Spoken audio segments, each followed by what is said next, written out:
Recently, I discussed one possible cause of Senator Lindsey Graham's sudden death based on the limited information that was publicly available.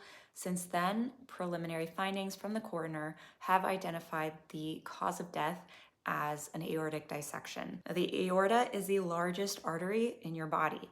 It comes directly off of the heart and it delivers oxygen-rich blood to the rest of your organs. An aortic dissection occurs when a tear develops in the inner lining of the aorta.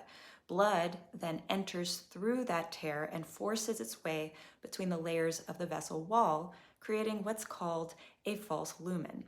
As this false channel expands, it can narrow or completely block the normal channel that supplies blood to the rest of the body.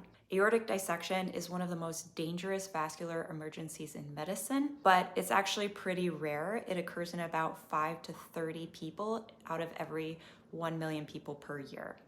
Now, how can it cause cardiac arrest like it did allegedly in Senator Graham's case?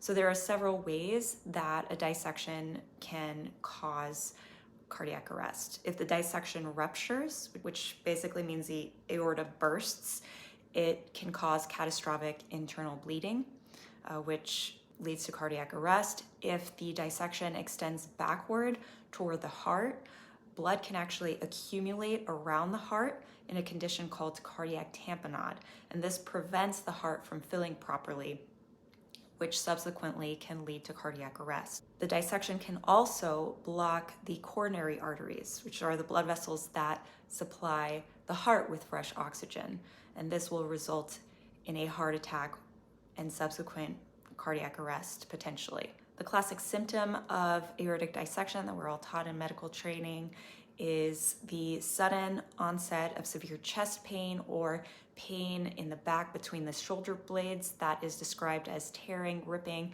or stabbing. However, people can exhibit a variety of symptoms, including stroke-like symptoms, abdominal pain, focal weakness, loss of consciousness, or signs that blood flow has been compromised in another organ. Because it can mimic several other medical conditions, diagnosing an aortic dissection can sometimes be challenging. Who is at risk for developing aortic dissections?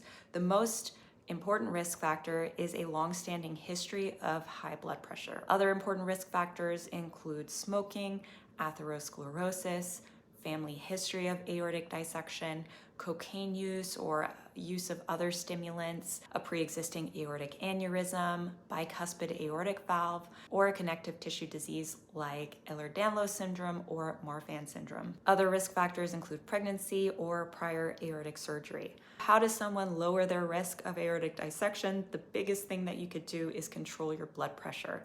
Other preventative steps include not smoking, maintaining healthy cholesterol, avoiding cocaine and other stimulant use, treating known aortic aneurysms appropriately, and if you have any sort of hereditary connective tissue disease like Ehlers-Danlos, making sure that you're followed regularly by your physician.